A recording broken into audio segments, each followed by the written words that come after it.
मातरम। विरासत कला उत्सव की इस शाम की दहलीज पर हम आपका हार्दिक स्वागत, हार्दिक अभिनंदन करते हैं। बहनों भाइयों, क्या कभी आपने उगते हुए सूरज से सागर किनारे की रात में चांद को देखा है? क्या आपने बर्फ से ढके पहाड़ों के सौंदर्य से हिमालय की ऊंची चोटियों को कभी देखा है?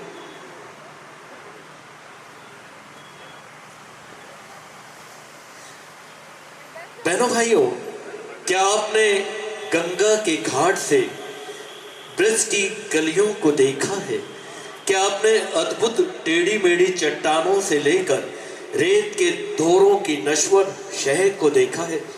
शायद आप यही कहेंगे कि हमने कुछ देखा है, कुछ नहीं देखा है। और अगर हम आपसे यह पूछें कि क्या आपने कुदरत की इन सभी शय को एक साथ देखा है, तो इसका जवाब निश्चित रूप से अधिकांशतः यही आएगा कि नहीं, एक साथ नहीं। तो आप सोच सकते हैं कि इस बात की तस्दीक करेंगे कि सहमति जताएंगे कि यह अद्भुत शय हम एक साथ कभी देख भी नहीं सकते। लेकिन हम आपसे ये निवेदन करेंगे कि 22 तारीख से अब तक विरासत कला उत्सव में ये कुदरत की, हमारी विरासत की संस्कृति की सभी विरासत एक साथ हर शाम हमें देखने को मिली है। तो आइए विरासत कला उत्सव के तहत बहनों भाइयों, आज हम प्रस्तुत करने जा रहे हैं आधुनिक तुलसी पद्मश्री नरेंद्र कोहली के उपन्यास दीक्षा का नाट्य रूपांतरण। दर्पण गोरखपुर की प्रस्तुति नाटक दीक्षा, नाट्य रूपांतरण सह निर्देशन मानवेंद्र जी त्रिपाठी ने किया है और इसका निर्देशन स्वर्गीय आलोक चटर्जी ने किया है और प्रस्तुत करता है श्री रवि शंकर जी खरे। पद्मश्री नरेंद्र कोहली के नाटक दीक्षा में पौराणिक आख्यानों का आधुनिक संदर्भ में पुनर्व्याख्या करना है। पौराणिक पात्रों का भी आधुनिक परिप्रेक्ष्य में विश्लेषण आज के युग का सही मूल्यांकन प्रतिध्वनित होता है। बहनों और भाइयों, उच्छृंखल चरित्र को इस नाटक में उजागर किया गया है। सत्य तो यही है कि अहिल्या के माध्यम से बौद्धिक और सांस्कृतिक रूप से संपन्न समाज के बीच शोषित नारी की असहायता को भी परंपरागत कथा से कुछ अधिक प्रभावी बनाकर उकेरा गया है। इस विशाल जम्बूद्वीप में हो रहे राक्षसी उत्पात और उसके परिणाम स्वरूप सद्मूल्यों के हनन और राक्षसी मूल्यों के विद्रूप आतंक के विस्तार को देखते हुए आर्य राजाओं के विभेद को मिटाकर उन्हें संगठित करने की दृष्टि से कौशल और मिथिला जैसे विशाल राज्यों को एक सूत्र में बांधकर मांगलिक संबंधों को स्थापित करने के पीछे एकमात्र उद्देश्य था कि राक्षसों को फिर सशक्त संगठन जो तैयार हो रहे हैं उनके विरुद्ध इस नाटक में एक बहुत ही विशाल प्रतिध्वनित हो रहा है। प्रस्तुत नाटक में इन सब पर विजय प्राप्त करने की दीक्षा महर्षि विश्वामित्र द्वारा राम को दी गई है। तो आइए अब हम आपको ले चलते हैं सुमधुर संगीत में पारंपरिक वाद्य यंत्रों धुनों के साथ पद्मश्री नरेंद्र कोहली के उपन्यास पर आधारित मानवेंद्र त्रिपाठी जी द्वारा निर्देशित नाटक दीक्षा और प्रस्तुत करता है रवि शंकर जी खरे। तो आइए देखते हैं नाटक दीक्षा।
इसे दैत्य संस्कृति का गढ़ बन जाने दूं। संभव गुरुदेव गुरुदेव गुरुदेव क्या हुआ? क्षमा गुरुदेव क्षमा। बोलते क्यों नहीं? क्या हुआ? गुरुदेव नक्षत्र। क्या हुआ नक्षत्र को? गुरुदेव नक्षत्र की निर्मम हत्या कर दी गई है।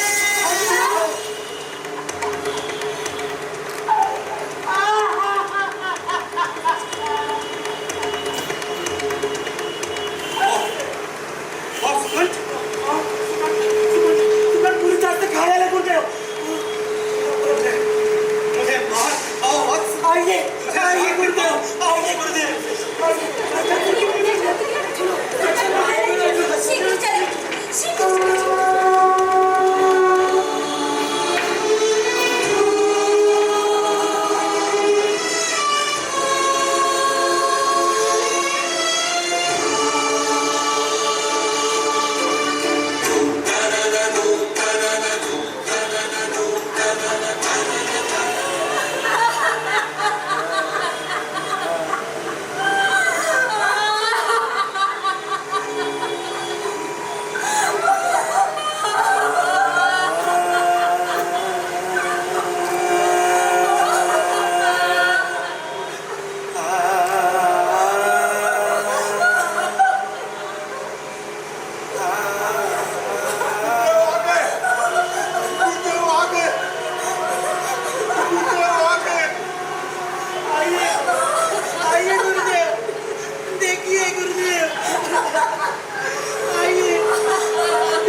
शांत हो जाओ।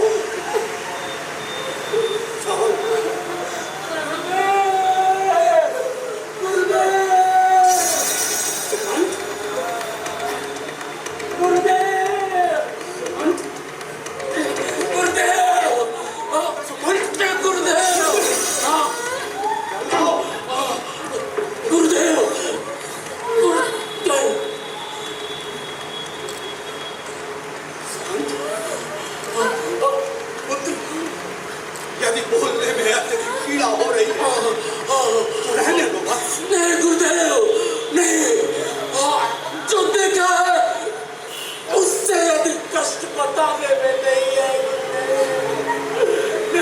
गुरुदेव, नहीं है गुरुदेव। गुरुदेव मैं और नक्षत्र समिधा इकट्ठा करने जा रहे थे, तभी हमने वहां दो विशालकाय राक्षसों को बैठे हुए देखा। हम तो उन पर ध्यान दिए बिना ही निकल जाते थे। तभी वहां से आर्यन कथा निकली और नशे में धुत दोनों राक्षसों ने उसे पकड़ लिया। हम निशस्त्र थे गुरुदेव और समय नहीं था गुरुदेव सोचने विचारने का। हमने उसे ललकारा और उससे भिड़ गए। देखते देखते दोनों राक्षसों ने छुटकार छल से पीछे से मुझ पर वार कर दिया गुरुदेव, वार कर दिया। प्राप्त गुरुदेव, संज्ञा शून्य होने से पहले मैंने देखा कि वो नक्षत्र के जीवित शरीर को अपने नखों से उसी तरह नोच रहे थे जैसे किसी मांस के लोथड़ों को नोच कर खाता है, नोच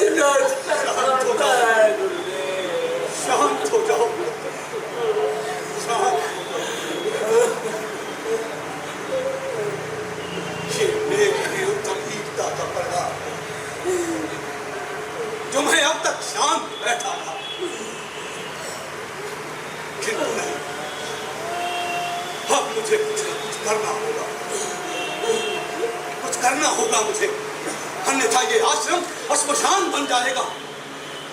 प्रणाम ऋषिवर। अजहान बाहू, अजहान बाहू, देखा देखा आपने? और ऋषिवर देखा ऋषिवर, नक्षत्र की देह अत्यधिक छत विच्छत है। यदि आपकी अनुमति हो तो शीघ्र ही उसका संस्कार कर दिया जाए। हाँ, और संस्कार के पश्चात आप सिद्धाश्रम से सटे समीप के सभी ग्रामों में जाएं, चाहे वो निषादों के हों, शबरों के हों या भीलों के, उनसे जाकर कहें कि इन तपस्वियों के लिए उनसे लड़ना संभव नहीं है, इनमें विवाद की बल ही नहीं। उनसे जाकर कहें वे इन आश्रम वासियों की सुरक्षा का प्रबंध करें, अन्यथा हमें किसी अन्य राज्य का अवलंबन शीघ्र लेना पड़ेगा।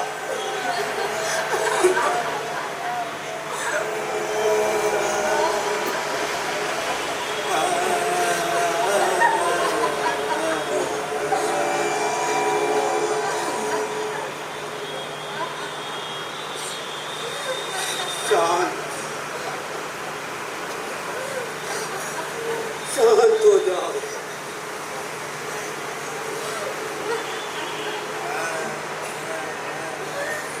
नक्षत्र के शीघ्र ही संस्कार की व्यवस्था की जाए।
अपने जीवित नक्षत्र के शरीर को नखौर दांतों से नोचते हुए देखा।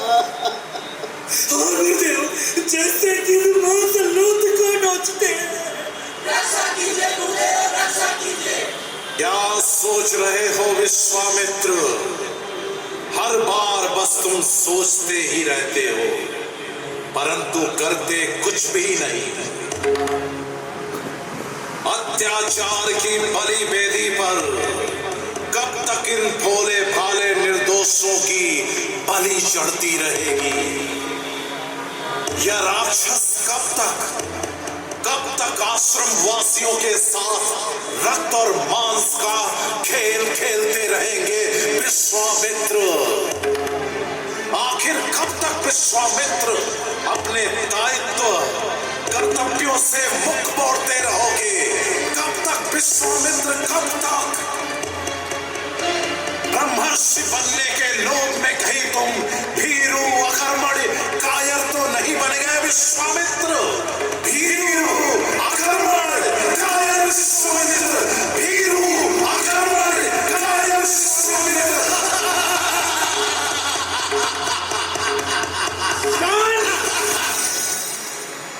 शांत हो जाओ।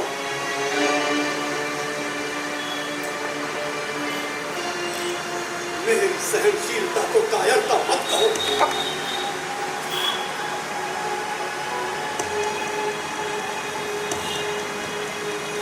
नहीं, पुरुषार्थ की पराकाष्ठा हूं मैं, विश्वामित्र हूं मैं।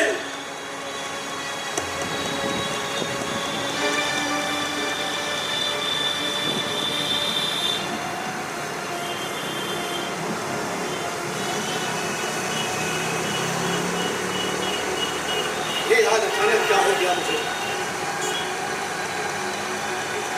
अपनी युवावस्था में मैंने अनेकों युद्ध लड़े, सेनाओं का संचालन किया है, इतना अधिक विचलित तो मैं कभी नहीं था। क्या क्या मेरे सहने की भी सीमा आ गई? नहीं, नरवसु,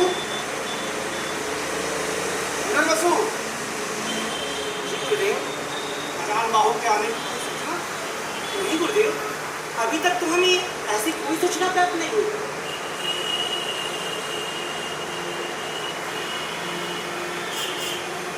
संध्या से रात्रि होने को आई,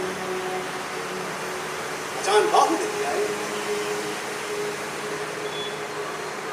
गुरुदेव, आचार्य आ गए गुरुदेव, आचार्य आ गए। मुनिवर, क्या समाचार लाए? प्रणाम ऋषिवर। कल्याण, क्या समाचार लाए हैं आप कुछ बोलते क्यों नहीं? ओह, आपके मुखमंडल के भावन को देखिए परिलक्षित होता है, यात्रा के परिणाम अपेक्षा के अनुरूप नहीं रहे। आपकी आज्ञा अनुसार सिद्धाश्रम से सटे 10 ग्रामोक्त रुचियों से मिला और उन्हें इस दुर्घटना की सूचना भी दी। क्या उत्तर दिया उन्होंने? वे उत्तर ही तो नहीं देते ऋषिवर, बस मौन रहकर सब सुनते रहते हैं।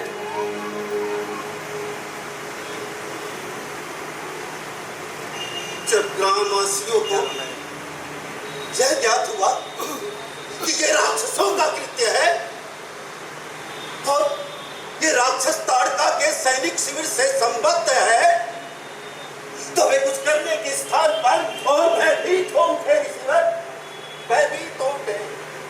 मुनिवर, निशंसता के कारण जन सामान्य का भीर हो जाना अत्यंत सोचनीय है। क्या आप सेना नायक के पास भी गए थे? हाँ ऋषिवर, यदि ऐसा ना होता तो राक्षसों का इतना साहस ही नहीं होता।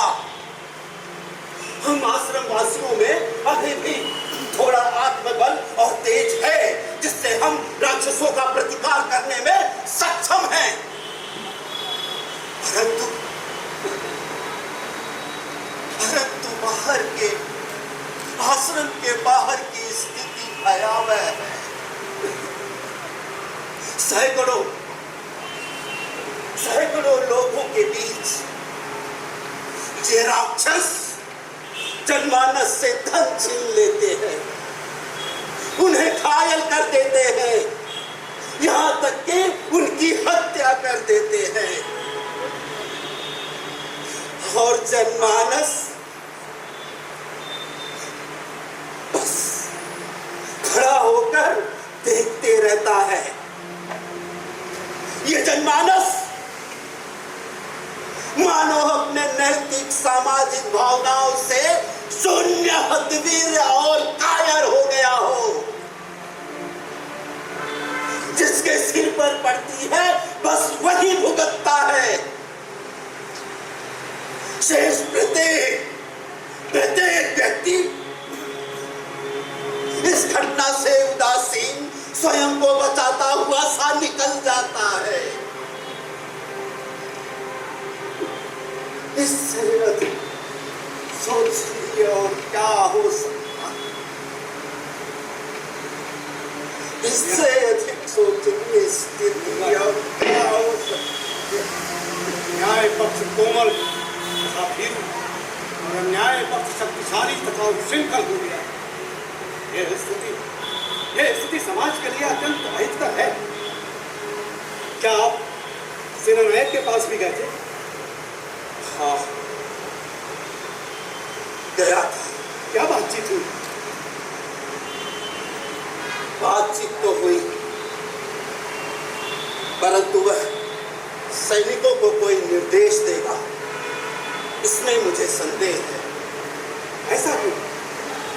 आज ही बहुलाश्व को अधिक उपहार मिले हैं। स्वर्णाभूषण, मदिरा का विशाल भांड, जिसके साथ सुंदर दासियां भी दी जाने वाली हैं। ये उपहार किसने दिए होंगे? कौन देगा ऋषिवर? ताड़का शिविर के राक्षस। ये राक्षस बिना युद्ध किए ही सब कुछ प्राप्त कर लेते हैं।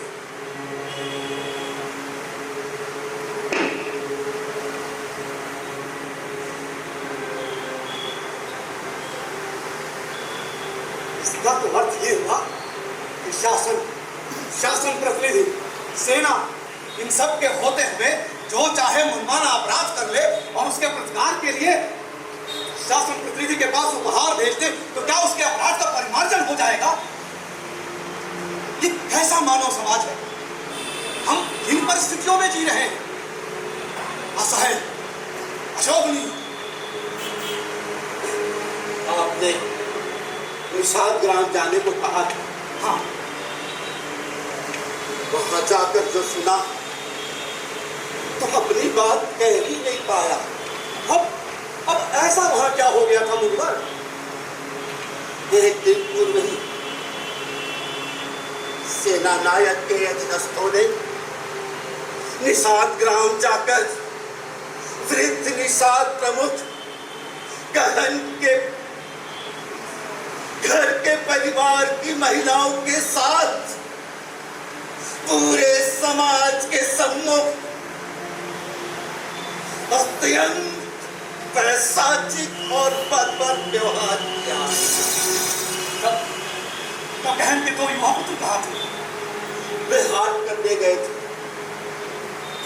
वे अत्यधिक कुंठाग्रस्त है ऋषिवर, इसीलिए बिना आपकी अनुमति निषाद परिवार को यहाँ लेकर आया। अच्छा किया। मैं उस पूरे परिवार से मिलना चाहूंगा। जो आज्ञा ऋषिवर। विनरवसु, जी आचार्य। गहन के परिवार को लाया जाए। जी। ठहरो, पूरे परिवार से नहीं, केवल गहन पुत्रों को बुला रहा हूं।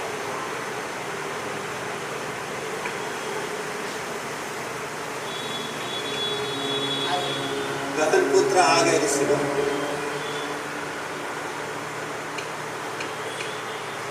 हाँ पुत्र, गहन से तो मेरा पुराना परिचय है, परंतु तुमसे कभी भेंट नहीं। क्या नाम है तुम्हारे? ये बुधन और ये कल्या, ये अभी भी उस घटना से उबर नहीं पाए।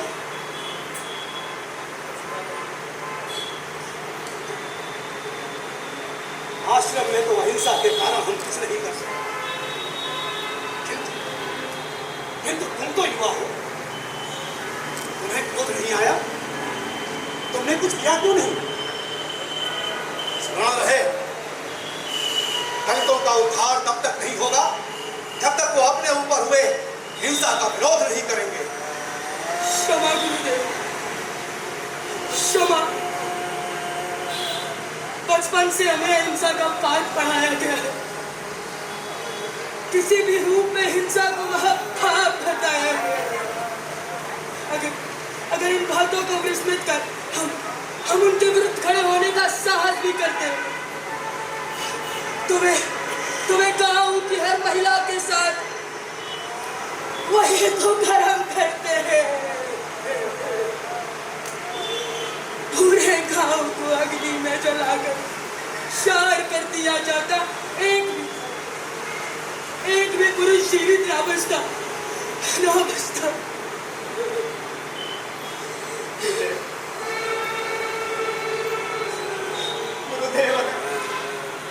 स्वयं शासक प्रतिनिधि ऐसे राक्षसी कृत्य करेंगे तो न्याय की अपेक्षा किससे की जाए? समाज जैसे ऋषि का कुछ नहीं कर पाए।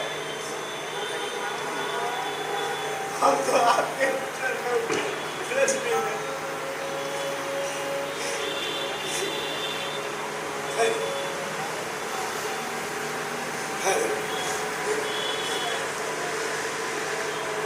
ब्रह्मर्षि बनने की आकांक्षा में अनासक्ति के चरण को अपना लिया मैंने।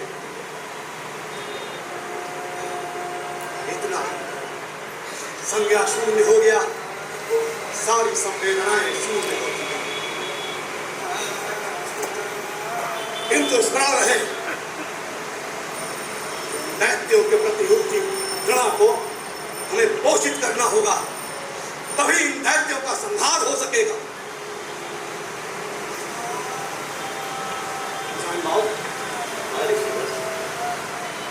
हमारे अयोध्या जाने की व्यवस्था कीजिए।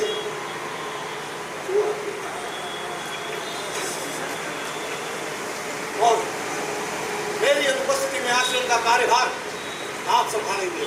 तो आज्ञा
गुरुदेव, आज आप कुछ चिंतित दिख रहे हैं। महाराज, आज मैं तुमसे राजधर्म पर कुछ विशेष चर्चा करना चाहता हूँ। राजधर्म?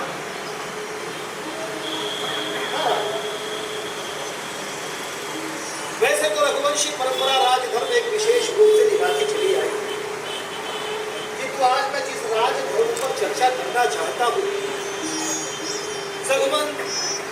संभवतः रघुवंश के किसी भी राजा ने अभी तक नहीं किया। यह कैसे संभव है? राजधर्म तो रघुवंश के रक्त में समाहित है। अरे सुमन,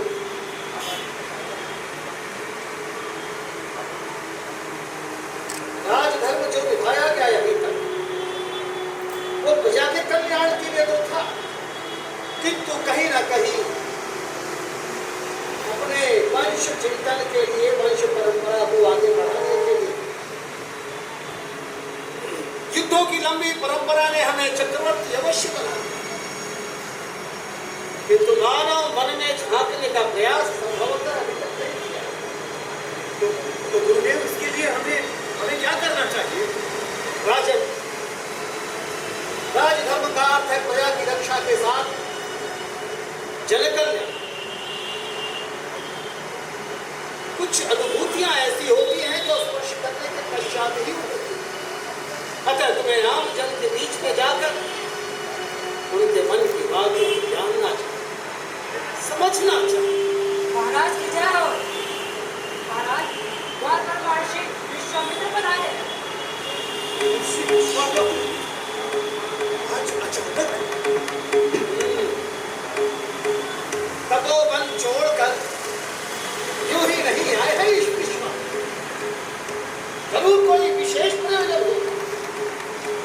अगर ज्ञान और विज्ञान की ऐसी विभूति द्वार पर आए तो राजर्षि को स्वयं आगे बढ़कर उनका अभिनंदन करना चाहिए। जो आज्ञा गुरुदेव। सुस्वागतम, सुस्वागतम ऋषिश्रेष्ठ, सुस्वागतम। आपकी चरण धूलि से संपूर्ण अयोध्या नगरी पावन हो गई। आइए मुनिश्रेष्ठ, पधारिए। नमस्तुभ्यं ब्रह्मर्षि। नमस्तुभ्यं तपोनिधि। विराजिए।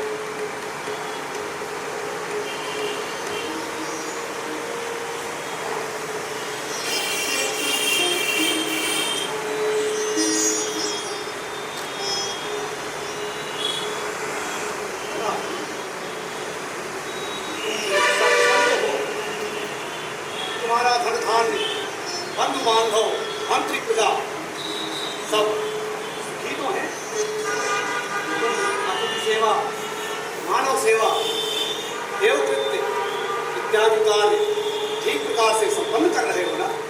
सब आपकी कृपा है मुनिश्रेष्ठ। आप आज्ञा दीजिए, मैं आपकी क्या सेवा कर सकता हूँ?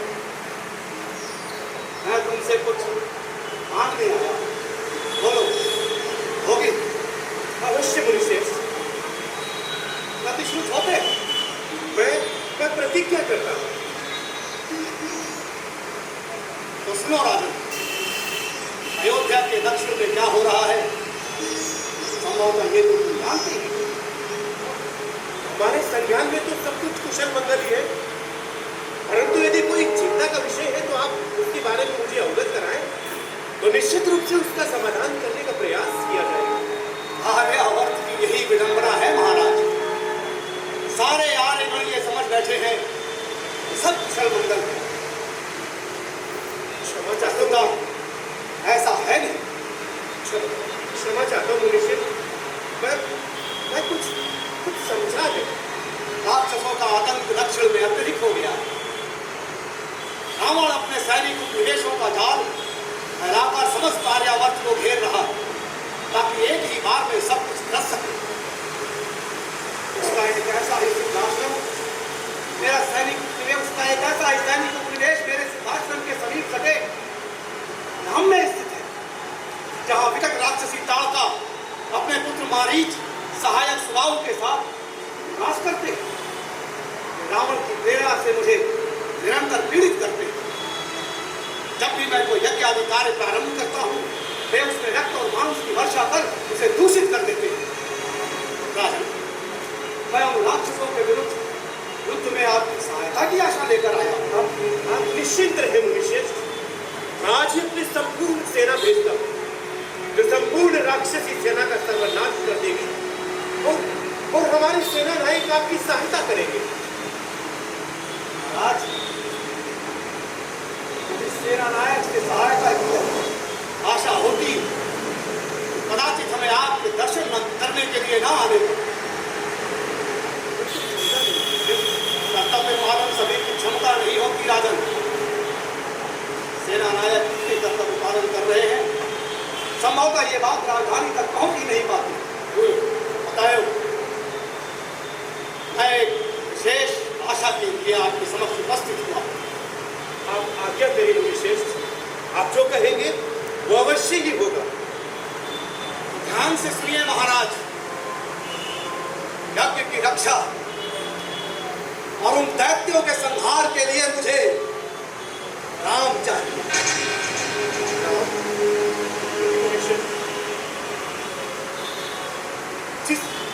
जिस रावण से मैं स्वयं डरता रहा, जिस रावण से इतना भय रहा कि रघुवंश के पराजय के प्रतिशोध के बारे में मैं कभी नहीं सोच सका। मैं तो राम के विवाह की बात सोच रहा था। राजन, आर्य सम्राट का छोटी बालिकाओं के समान बुढ़े कुड़ियों का खेल खेलते रहेंगे? क्या उनकी महत्वाकांक्षाएं पुत्र उत्पन्न कर उनके विवाहों तक सीमित रह जाएंगी? आर्यावर्त के भविष्य के विषय में सोचने का दायित्व किसे सौंप किया है आप लोगों ने? क्षमा चाहता हूँ मुनिश्रेष्ठ। मैं तो बस इतना कह रहा था कि राम अभी बालक है। वो युद्ध के दाव पेच में नहीं जानता है। असुरों का शत्रु के प्रति छल कपट भी वो नहीं समझ पाएगा। तो ऐसे हाल में मैं अपने पुत्र राम को रावण के सामने कैसे खड़ा करूं? नहीं मुनिश्रेष्ठ, ऐसा नहीं हो सकता।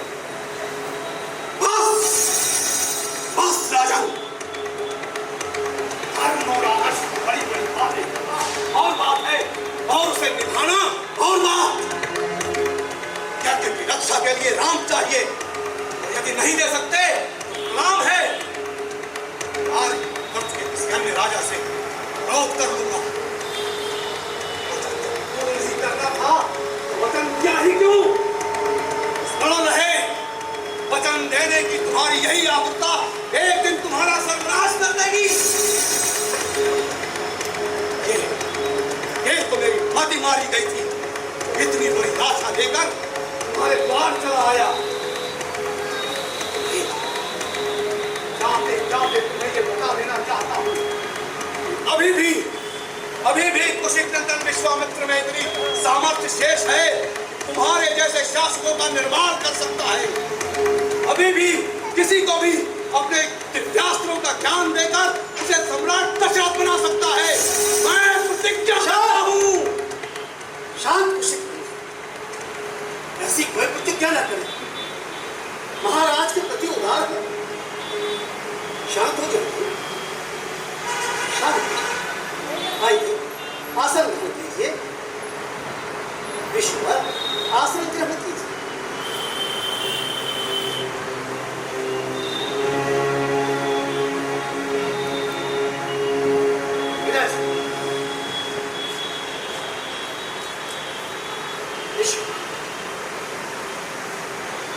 महाराज की ऐसी कोई मंशा नहीं, वो बात पुत्र के मोह में उन्होंने आपको बनाया। इसके पीछे कर्तव्य शून्यता नहीं। आपको यज्ञ की रक्षा के लिए राम चाहिए, मैं राम को आपके लिए सौंपता हूं। परंतु गुरुदेव, राजा, महर्षि विश्वामित्र के प्रति आप किंचित भी स्नेह न करें।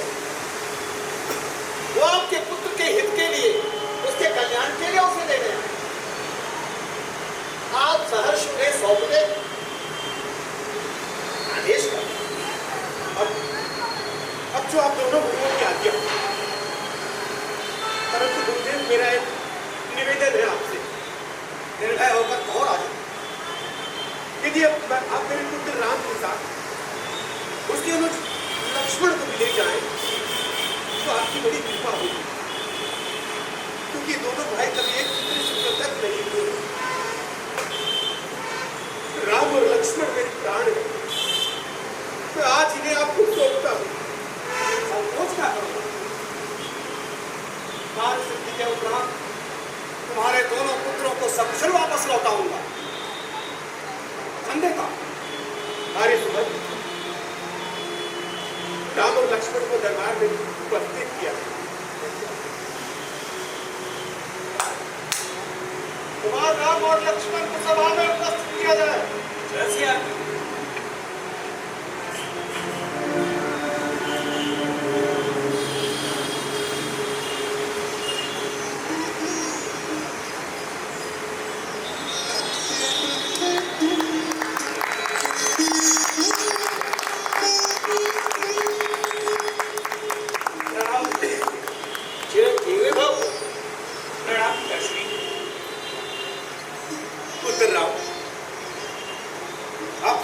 से पधारे ब्रह्म ऋषि विश्वामित्र, इन्हें प्रणाम करें।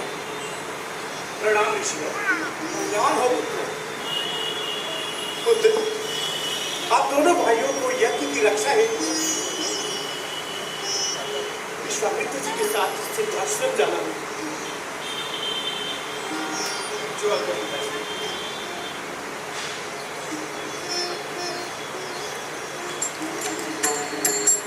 कर्तव्य की राह पर चल पड़े रघुवीर ये, कर्तव्य की राह पर चल पड़े रघुवीर ये, माता ताइयों को मिटाने चल पड़े रघुवीर ये, माता ताइयों को मिटाने चल पड़े रघुवीर ये, चल पड़े रघुवीर ये, चल पड़े रघुवीर ये, चल पड़े रघुवीर ये, चल पड़े रघुवीर ये। कर्तव्य की राह पर चल पड़े रघुवीर ये, कर्तव्य की राह पर चल पड़े रघुवीर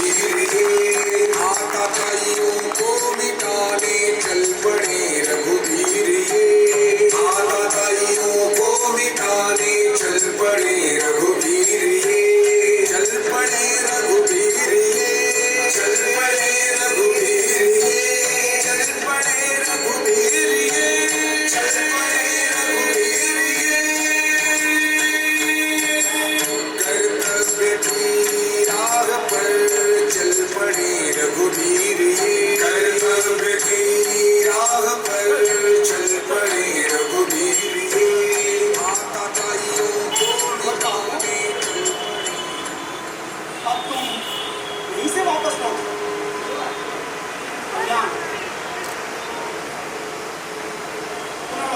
जी गुरुदेव, आज रात में हम सब भी विश्राम करेंगे।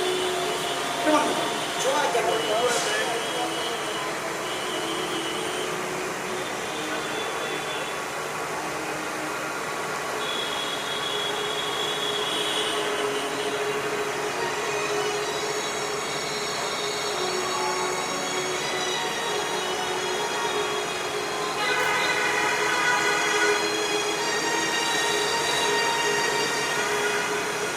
राम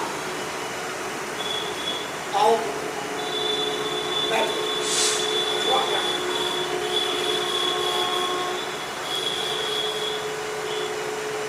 लक्ष्मण तुम थक तो नहीं गए? आप कहते हैं गुरुदेव, सौमित्र को थकने का कोई अधिकार नहीं। सौमित्र का जंग ही पाप रूपी अंधकार को जला डालने के लिए हुआ है। अच्छा ऐसा कहती है देवी सुमित्रा? हाँ गुरुदेव, माता सुमित्रा भी स्वयं पवित्र अग्नि से कहती है, वो तेजस्विनी, वो एवं निष्पाप। धन्य है देवी सुमित्रा। हाँ, यहाँ एक बात मैं तुम्हें स्पष्ट बता देना चाहता हूँ कि अगर तुम मेरी अपेक्षाओं पर खरे उतरे तो ही तुम्हें सिद्धाश्रम ले जा सकूंगा, अन्यथा तुम दोनों को यहीं से वापस लौट जाना होगा। गुरुदेव,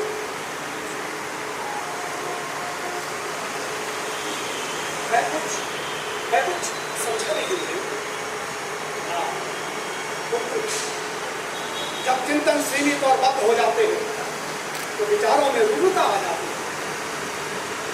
तुम्हें अपने सीमित वृत्त से निकलकर व्यापक वृत्त में आना होगा। बुद्धि विलासी तथा सत्ता कोमल हो जाए तो अन्यायी अत्याचारी शक्तियां बलवती होती जाती हैं। गुरुदेव, कौन है ये अन्यायी अत्याचारी शक्तियां?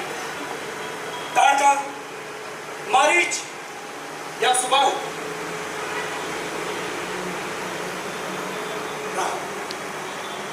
तुम्हारा उत्साह मुझे आश्वस्त करता है। तुमने भयभीत होना नहीं सीखा। ताड़का, मारीच, सुबाहु तो शाखाएं मात्र हैं। इनके जड़ में तो रावण है जो अपने सैनिक उपनिवेशों का जाल फैलाकर आर्य संस्कृति को नष्ट कर रहा है।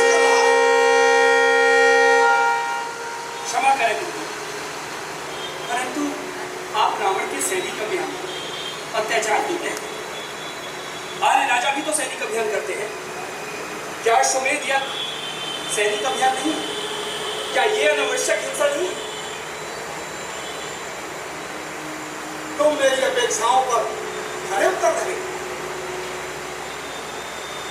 तुम संत नहीं, कुछ श्रृंखल नहीं, किंतु बड़ों की बातों को अपनी कसौटी पर तौले बिना स्वीकार भी नहीं करते।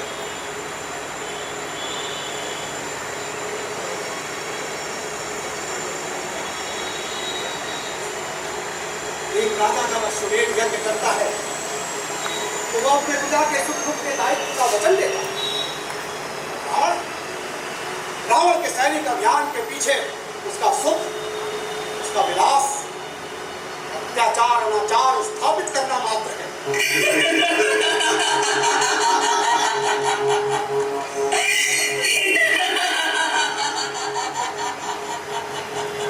गुरुदेव, यह खास कैसा?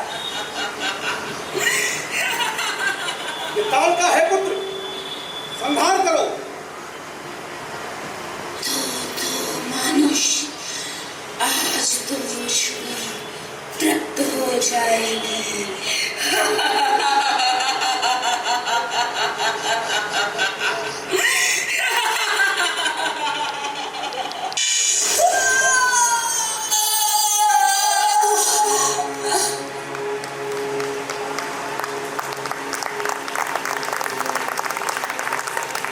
तुम्हारी जय हो राम, तुम्हारी जय हो। कल्याण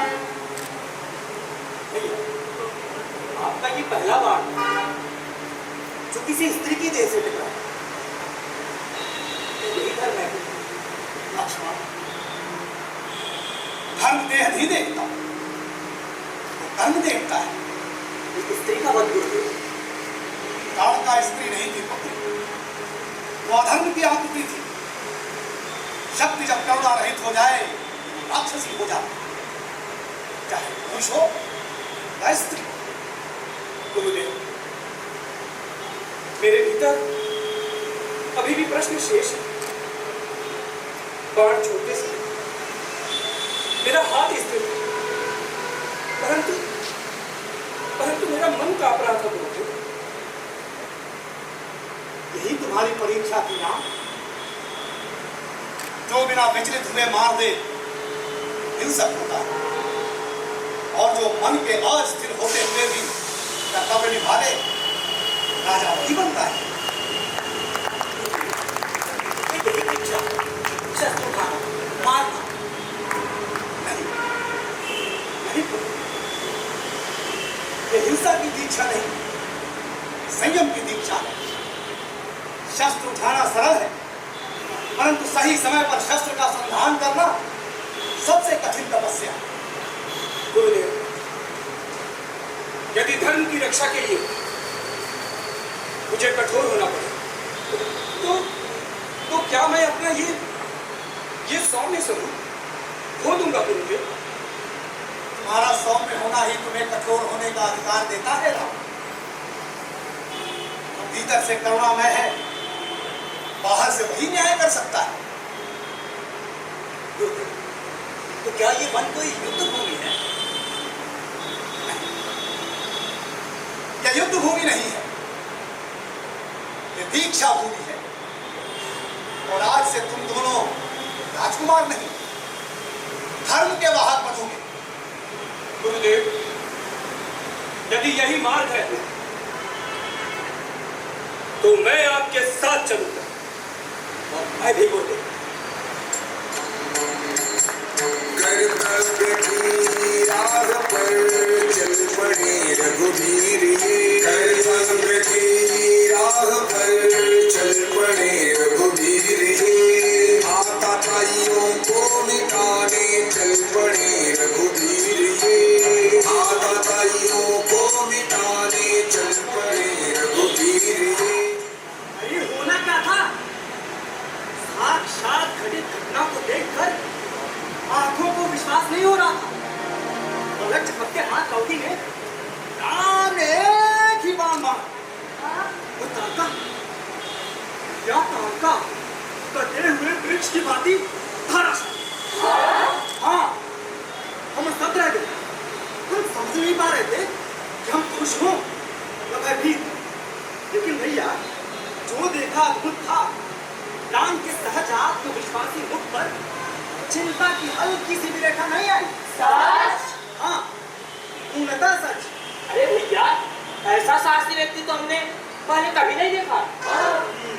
भैया जानते हैं, ये तो गुरुदेव है ना, वे भी कभी कभी राक्षसों को देखकर विचलित हो जाते हैं। लेकिन भैया, राम, धनुष परिचालन की क्षमता, दिव्यास्त्रों का अद्भुत ज्ञान और अन्याय के विरुद्ध लड़ने को कटिबद्ध राम एक पूर्ण वीर पुरुष की भांति दीप्यमान हो रहे थे।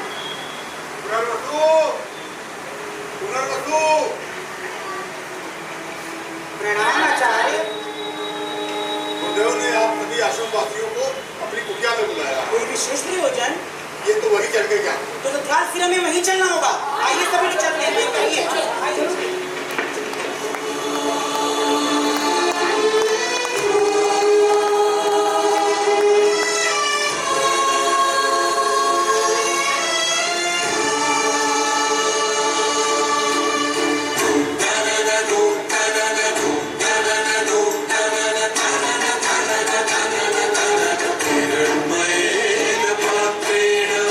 सत्यस्यापि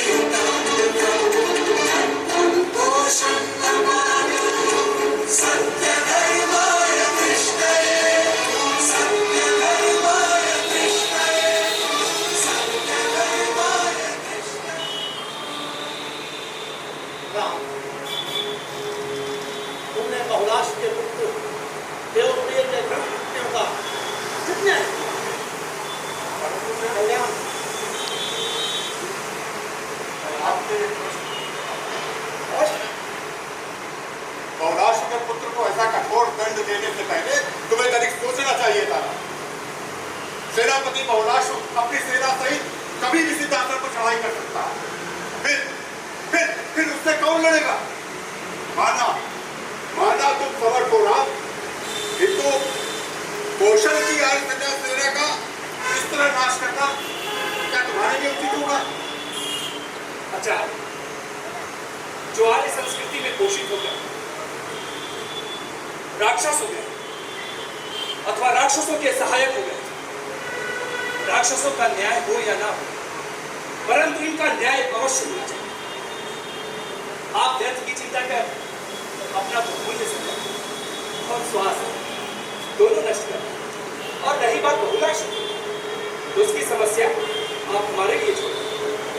भैया लक्ष्मण, भैया भैया ये उपयोग की उसको काफी दर्द मिल गया भैया। लक्ष्मण, ऐसे आतताइयों को इस तरह से मुक्त करना ही होगा। गुरुदेव, सेनापति बहुलाश अपनी सेना की टुकड़ी के साथ सीधे आश्रम में ही प्रवेश कर रहा है।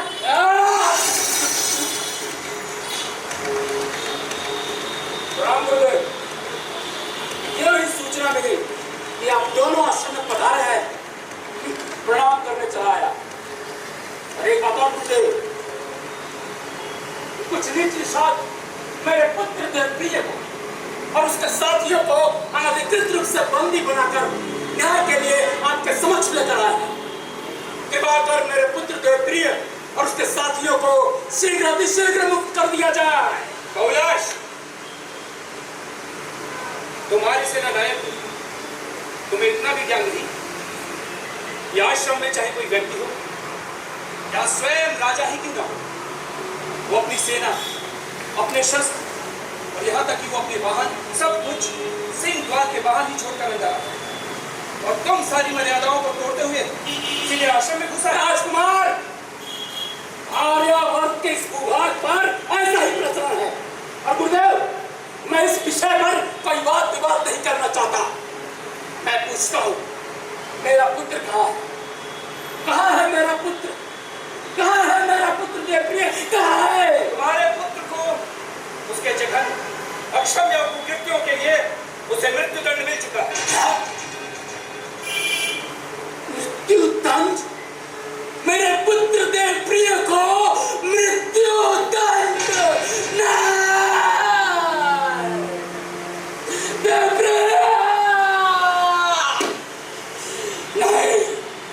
नहीं, मैं पूछता हूँ, किसकी इच्छा से ये न्याय हुआ है गुरुदेव? किसकी इच्छा से ये न्याय हुआ है? बहुलाश, न्याय किसी की इच्छा से नहीं होता है, न्याय सदा सत्य पर आधारित। राजकुमार, अयोध्या की सेना यहाँ से बहुत दूर है, यह कदाचित तुम भूल गए हो। मैं पूछता हूँ कि ये न्याय करने का अधिकार किसने दिया है तुम्हें? किसने दिया? अधिकार उसी का होता है जो न्याय कर सके। और सुनो बहुलाश, राम कभी सेना लेकर नहीं चलता है। राम जहां जाता है सामान्य जन उसकी सेना बन जाता है। लगता है मुझे तुम्हारा भी न्याय करना होगा। मेरा न्याय? सुनो, मेरा न्याय? सेना नायक बहुलाश का न्याय? अरे कौन करेगा? ये या तुम? हाँ बहुलाश, बात अपराधियों को दंड देने से न्याय नहीं होता। अभी तो अपराधियों की रक्षा करने वाले को दंडित किया जाना यह न्याय के अंतर्गत आता है। तुमने अपने अधिकारों का दुरुपयोग किया है बहुलाश। तुम्हें तो कोई कठिन दंड देना चाहिए, किंतु दयावश मैं तुम्हें मृत्यु दंड देता हूं। मृत्यु दंड?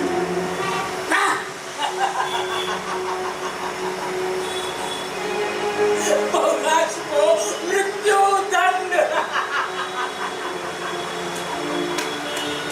बहुलाश को मृत्यु दंड?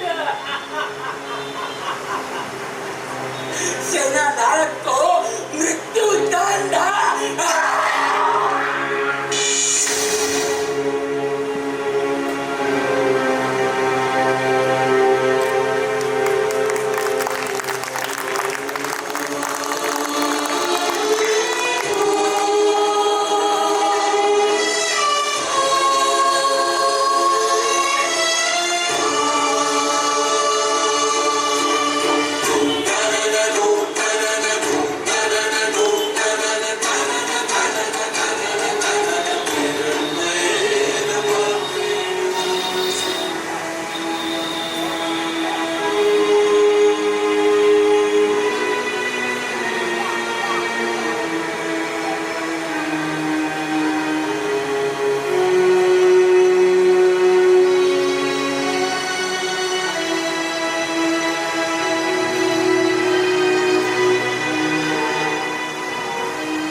सामने कौन सा स्थल है? आश्रम जैसा प्रतीत होने वाले इस स्थान पर ना तो कोई ऋषि मुनि है, ना कोई ब्रह्मचारी है और ना ही कोई ग्रामवासी दिखाई देता। इस स्थान के उजाड़ का क्या कारण है? पूर्व में ये गौतम ऋषि का आश्रम था, परंतु गुरुदेव इस स्थान पर ऐसा क्या हुआ कि अपनी आध्यात्मिक विभूति से ही उजाड़ कर रहे हैं? इसकी भी एक कथा है। आप उस समय की है जब गौतम के ज्ञान और मिथिला प्रदेश को मान्यता मिली थी। 7 दिनों के महासम्मेलन का आयोजन था। अभ्यागत ऋषि मनीषी मिथिला के राजा शीलध्वज और इंद्र को भी निमंत्रण था। शक्ति और महिमा की दृष्टि से देवराज इंद्र मुख्य अतिथि थे। उनके स्वागत के लिए पूरे आश्रम को विशेष रूप से सुसज्जित एवं अलंकृत किया गया था। इतना ही नहीं, देवराज इंद्र के लिए आश्रम के नियमों के सर्वथा विरुद्ध मदिरा का भी प्रबंध किया गया था। मदिरा का? परंतु गुरुदेव ये तो अत्यंत दुखद और शोचनीय प्रसंग है। हमारी संस्कृति के मूलभूत स्रोत देव जातियों ने अपनी विलासिता में मदान्ध होकर अपने क्षय और पतन का मार्ग स्वयं चुन लिया। इसी कारण देवताओं को युद्ध में पराजित होना पड़ा। लोग ऐसे चरित्रहीनों का सम्मान क्यों करते हैं? साधारण जन को क्या कहें जब ऋषि मनीषी ज्ञानी सत्ता शक्ति समृद्धि से अभिभूत होकर ऐसे चरित्रहीन का स्वागत करते हैं। तुमने सही कहा, यह कदापि ऋषि कर्म नहीं है, किंतु ऋषि भी मनुष्य है। मानवीय दुर्बलताओं से शून्य नहीं हो सकता। यही तक नहीं पुत्र, इससे आगे की कथा कहलाने का साहस नहीं कर पा रहा हूं। परंतु ऐसा क्या हो गया?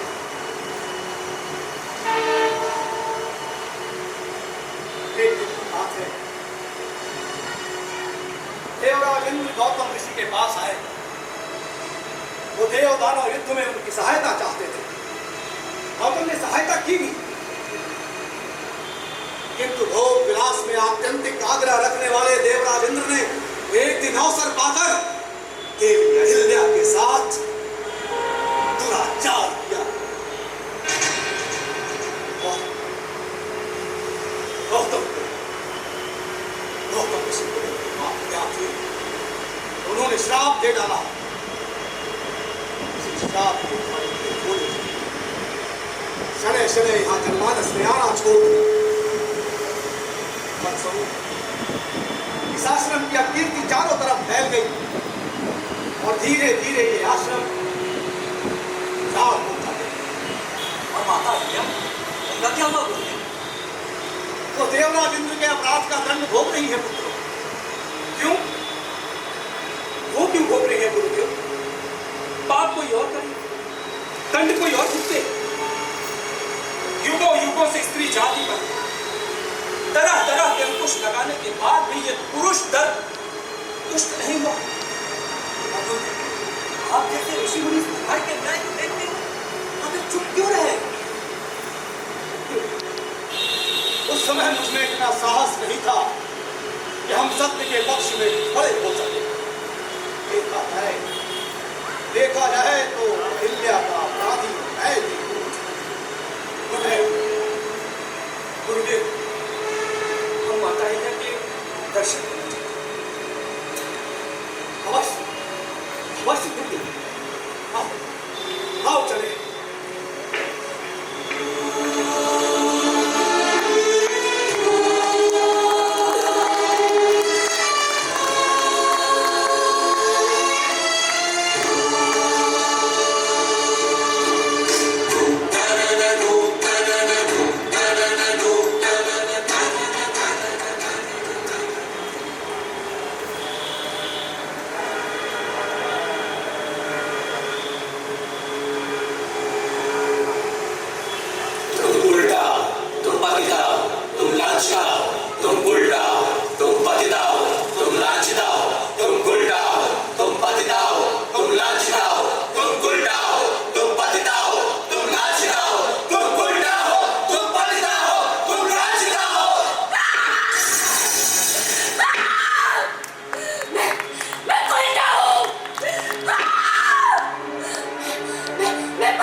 लाख चुका हूँ। हाँ, मैं लाख चुका हूँ। मैं लाख चुका हूँ। करता हूँ।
माँ, मैं कौशल्या नंदन राम अपने अनुज सुमित लक्ष्मण के साथ आपको प्रणाम करता हूँ। हमारा प्रणाम स्वीकार करें माँ।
जो उन्होंने दिया, श्राप तो वो है जो आपने ये ओढ़ लिया। किसी के छल के प्रायश्चित आपके जड़ होने से नहीं। कृपया करके अपनी चेतना को विश्व के कल्याण के लिए जागृत करिए मां, जागृत। नहीं राम, नहीं, ये मुझसे नहीं। युगों की लंबी प्रतीक्षा और चलाने की अंधी है मुझे पत्थर बना दिया है राम, मुझे पत्थर बना दिया है। मां, उसी छल को श्राप के पश्चाताप के आंसुओं से आपने कब का धो दिया। अब इस पत्थर से प्रेम की गंगा का निर्मल सोना पहले भी आपकी पवित्र मुस्कान पूरे वातावरण को पवित्र कर देगी। और एक बात बता दूंगा, जिस इंद्र ने आपको छला है वो देवताओं का राजा भी होकर उसका पूजन मात्र प्रतीकात्मक रह गया। हर व्यक्ति उसे हंकारी के रूप में जानता है। गौतम ऋषि ने आपको श्राप देकर स्वयं को पुरुषत्व के अहंकार में भस्म कर दिया। भविष्य अहिल्या के ज्ञान को गौतम ऋषि के श्राप को नहीं, इंद्र और चंद्र की दुष्टता को नहीं। उठो मां, उठो, ये जागने का समय है। नारी कल्याण के लिए तुम्हें जागना ही होगा। उठो मां, उठो, तुम आदि शक्ति जगदम्बा भवानी हो, काली हो। उठो मां, उठो, उठो मां, उठो, उठो मां, उठो।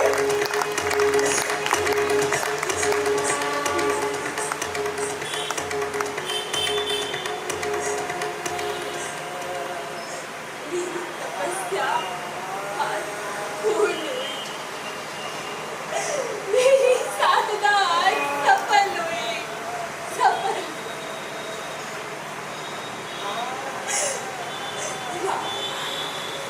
आज तुमने स्वयं आकर मुझे एक नया जीवन दिया है। तुमने मुझ जैसे श्रापित को यह विश्वास दिलाया है कि मैं अपराधिनी नहीं हूँ, नहीं हूँ, मैं अपराधिनी नहीं हूँ, मैं अपराधिनी। ये अपराध बहुत मेरा भ्रम था राम, ये अपराध बहुत मेरा भ्रम था। मां, मैं उन समस्त मानव जाति की ओर से आपसे क्षमा मांगता हूं जिन्होंने आपके साथ इतना बड़ा अपराध किया। और आपको वचन देता हूं कि जब कभी इंद्र से साक्षात्कार हुआ उसके कर्मों का दंड उसे अवश्य दूंगा।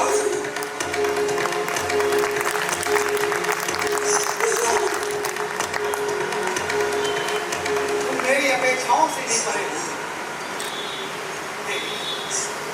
अब तुम्हें कौशल्या में गंगा संरक्षण प्राप्त, अब तुम्हें कोई भी जड़ चिंतक, ऋषि मनीषी दानव, यहाँ तक देवता भी नैतिक एवं सामाजिक दृष्टि से अपराधी नहीं ठहरा पाएगा।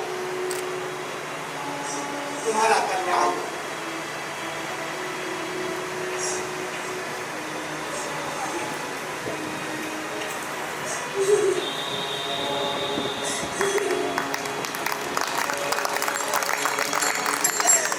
कर्तव्य की राह पर चल पड़े रघुवीर ये, कर्तव्य की राह पर चल पड़े रघुवीर ये, आताताइयों को मिटाने चल पड़े रघुवीर ये, आताताइयों को मिटाने चल पड़े रघुवीर ये, चल पड़े रघुवीर ये, चल पड़े रघुवीर ये, चल पड़े रघुवीर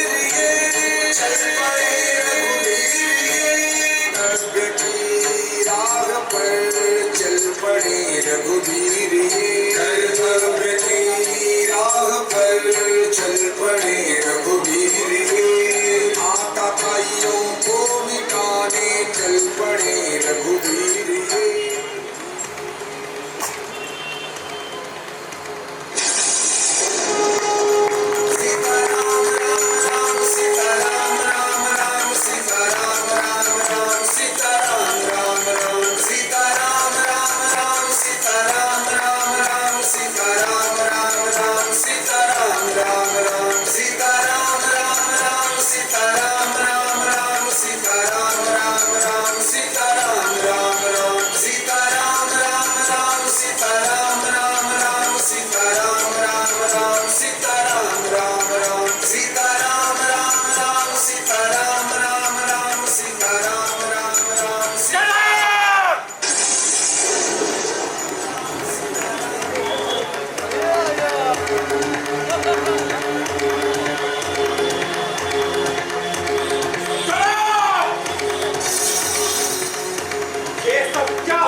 पुराने वस्तुओं के टूटने से देवता रुष्ट होते तो यह पृथ्वी कभी राख हो चुकी होती।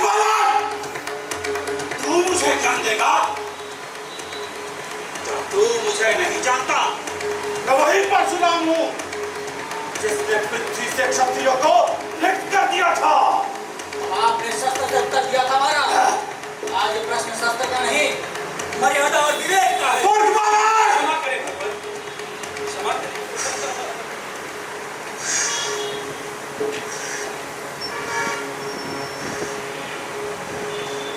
भगवान, यदि अपराध हुआ है तो दंड का अधिकारी है। लक्ष्मण मेरा कुछ, उसका वचन मेरा ही विस्तार। तुम हो वो जिसने इस धनुष को तोड़ा।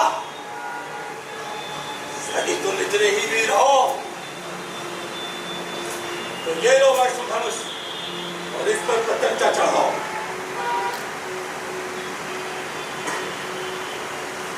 भगवान, धनुष को उठाना या उसकी प्रत्यंचा चढ़ाना मेरा लक्ष्य नहीं, परंतु कर्तव्य अवश्य।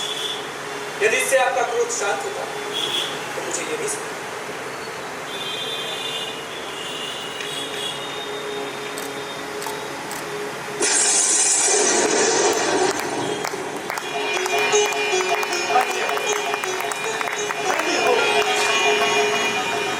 ये तो वही तेज है जिसकी प्रतीक्षा मुझे युगों युगों से थी। तुम मात्र सत्य ही नहीं, साक्षात धर्म हो राम, साक्षात धर्म हो। भगवान, यदि मैं धर्म हूं तो आप तपस्या है। तो फिर के बीच संघर्ष कैसे हो सकता है? उसका तो मिलन होता है। आज मेरा अहम निकल गया। आज मुझे दीक्षा मिली कि बल से बड़ा संतुलन होता है। राम, तुम्हारी जय हो, तुम्हारी जय हो राम, तुम्हारी जय हो। जनक, ये तुम्हारा परम सौभाग्य है कि राम तुम्हारे द्वार पर स्वयं खड़े हो। कन्या का विवाह धूमधाम से करो, सब शुभ होगा, सब मंगल होगा।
देवियों और सज्जनों, आइए आज पद्मश्री नरेंद्र कोहली के उपन्यास पर आधारित ये दीक्षा नाटक ने हमें नहीं बल्कि आज जोधपुर के आसमान पर आई सृष्टि, संपूर्ण सृष्टि प्रभावित हुई है। और ऐसा लगता है कि साक्षात श्री राम आसपास से हमें निहार रहे हैं। तो इसलिए आप सब की तालियों के साथ पहले तो मैं प्रणाम करके अभिनंदन करता हूं पूरी की पूरी टीम का। आइए परिचय करवा दें विश्वामित्र के रूप में शरद श्रीवास्तव साहब,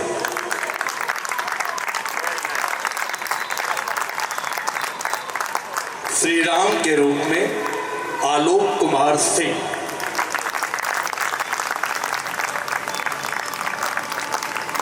लक्ष्मण के रूप में राज मौर्य, सुमंत के रूप में हरीश शर्मा, विश्वबंधु महेश तिवारी और राम के पिता श्री दशरथ के रूप में नंदाराम चौधरी। अभी अभी जानकारी मिली है कि आप राजस्थान से ही हैं, इसलिए विशेष स्वागत है आपका। हालांकि हम पक्षपात नहीं करते हैं, संपूर्ण भारत हमारा है। अजानु बाहु नागेंद्र भारती, बहुलाश्व एवं सुकंठ नवनीत जायसवाल,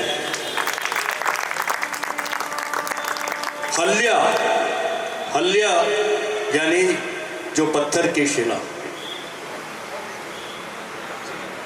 अच्छा, दो बच्चे हल्या और अन्य अंकित कुमार केसरी, बुद्धन और अन्य रुद्रांश चंद्रा और गुरु वशिष्ठ के रूप में रविंद्र रंगधर। अहिल्या और सहेली के रूप में आकांक्षा, बहुत ही सशक्त अभिनय जनक और अन्य विजय कुमार सिंह। जनक जी ने तो हमें साक्षात जो रामायण सीरियल है उसमें जनक जी की जो भूमिका थी कुछ वैसा ही परिदृश्य और आपका जो स्वरूप है कुछ वैसा ही निखर के आया है। सीता के रूप में रितिका सिंह, मां सीता के रूप में बहुत ही शानदार अभिनय। ऋषि कन्या सहेली 1 मोनी सहानी और ऋषि कन्या 2 बबीता सिंह, बबीता शर्मा।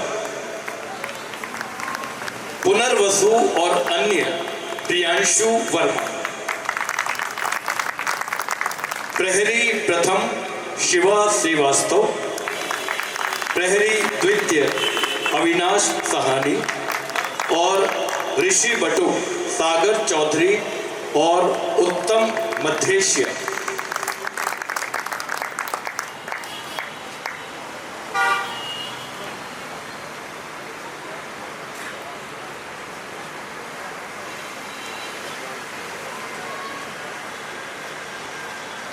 जिन्होंने बैकग्राउंड में मंच पार्श्व में बहुत ही शानदार अपनी अपनी भूमिका अदा की। संगीत तो हमें पूरा उस युग की तरफ ले गया और जो रूप सज्जा है वो भी वाकई हमें वैसा ही आभास देती है जैसे हम दीक्षा नहीं साक्षात रामायण देख रहे हो। तो रंग दीपन ये जो लाइटिंग है वो श्रेयांश पाल,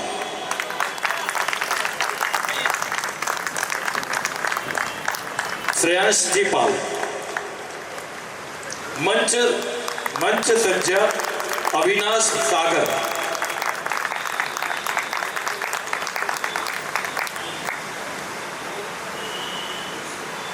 परशुराम जी का अगर चरित्र मंच पर ना आए तो ये कार्यक्रम अधूरा रहेगा। अमित जी पटेल, वाकई वैसा ही आपकी रूप सज्जा और अभिनय। तो रंग दीपन श्रेयांश जी पाल, मंच सज्जा अविनाश सागर और उत्तम जी, रूप सज्जा राधे श्याम, वस्त्र विन्यास रीना जी जायसवाल, राधे श्याम जी, रीना जी जायसवाल, वस्त्र विन्यास मोनी, प्रियांशु सागर और जिनकी मधुर स्वर हमने पार्श्व में सुने गायन के रूप में पिंटू जी प्रीतम अभी यहाँ उपस्थित नहीं हुए। संगीत संयोजन दुर्गेश कुमार, बहुत ही शानदार संगीत। स्तुति हमें ऐसा लगा कि जैसे हम उस युग में पहुंच गए हों, ऐसा संगीत और ऐसे आलाप जो सीधे दिल में उतरते हैं। स्तुति व्यवस्था, प्रस्तुति व्यवस्था रीना जी जायसवाल। आप संगीत संयोजन में आपने देखा होगा कितना शानदार संगीत। प्रस्तुति संयोजन डॉक्टर दुर्गेश खरे, प्रस्तुति नियंत्रक रवि शंकर जी खरे।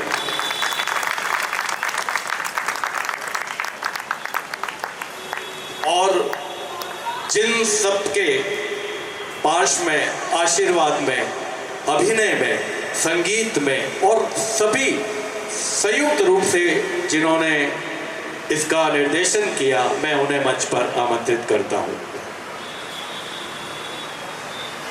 आदरणीय मानवेंद्र जी त्रिपाठी,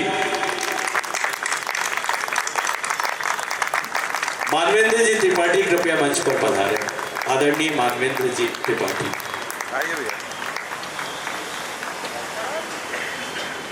आप सबकी तालियों के साथ ये जो नाटक के हमारी सभी के जीवन की एक स्मरणीय शाम के रूप में हमारे हृदय पटल पर अंकित हो गया है। और इन सब के पीछे आपका आशीर्वाद, आपका जो निर्देशन है वो कमाल है, बहुत कमाल का निर्देशन। हम आपका यहाँ राजस्थान की तरफ से, राजस्थान की धरती पे हार्दिक अभिनंदन करते हैं। मैं हमारे राजस्थान संगीत नाटक अकादमी के सचिव आदरणीय गोमती जी शर्मा को मंच पर आमंत्रित करता हूं कि वे आए और हमारे कलाकारों को ये दुआएं दें, ये आशीर्वाद दें कि इसी तरह ये हर शाम जो विरासत कला उत्सव की पिछले 22 मार्च से आज की शाम तक यहाँ संचालित हुई है, मंचित हुई है, वो आप सब लोगों का प्रेम स्नेह है। आप राजस्थान प्रशासनिक सेवा की वरिष्ठ अधिकारी हैं और राजस्थान संगीत नाटक अकादमी की सचिव है। तो देवी और सज्जनों, आपने हर शाम हमें जो प्रेम दिया, जो स्नेह दिया, जो अपनापन दिया और जाते जाते विरासत कला उत्सव के अंतिम क्षण तक भी आपका साथ, आपकी साक्षी, आपका स्नेह, आपकी तालियों का आशीर्वाद सबके साथ रहा।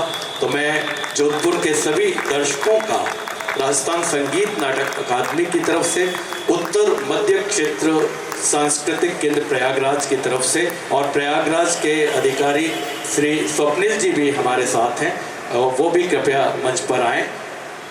स्वप्निल जी प्लीज मंच पे आइए। स्वप्निल जी।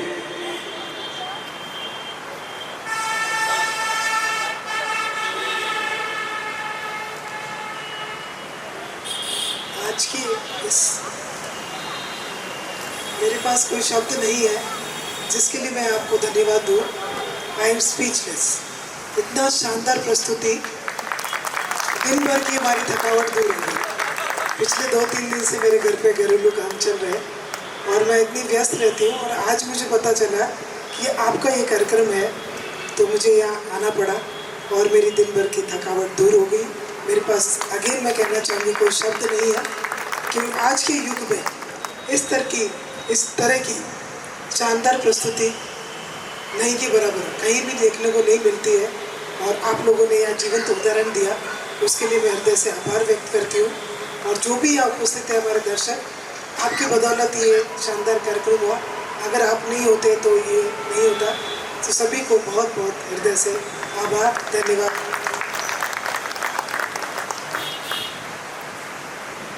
देखिए, प्रस्तुति तो हम पूरे भारतवर्ष में कर रहे हैं और लगातार करते रहते हैं, लेकिन जोधपुर की सरजमी पे जो प्यार मिला, जो मोहब्बत मिला और ऐसे दर्शक तो पूरे हिंदुस्तान में हमें नहीं मिले।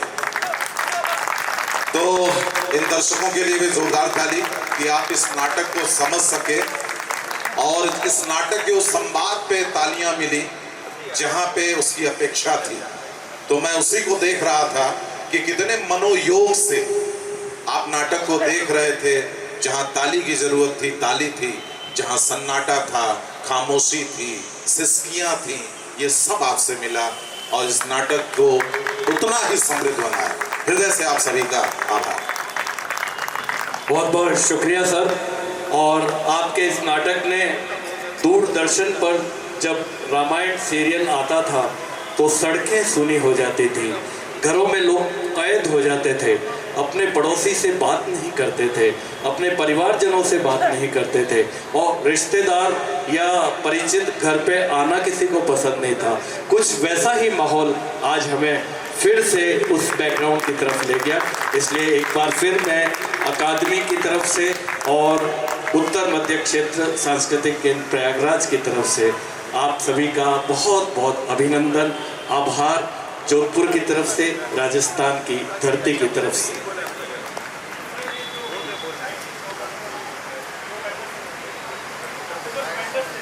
और ये हमारे लिए सौभाग्य की बात है कि हमारे जोधपुर के परिहार साउंड और उनके राजेश जी परिहार, देखिए पूरी टीम जो हिंदुस्तान में जाती है उन्होंने आपको अप्रिशिएट किया है। तो मैं राजेश जी परिहार को मंच पर आमंत्रित करता हूं कि वे आए। आदरणीय राजेश जी परिहार, बहुत ही शानदार इनका साउंड एंड लाइट है और अनुकूल है, वातावरण के अनुकूल है।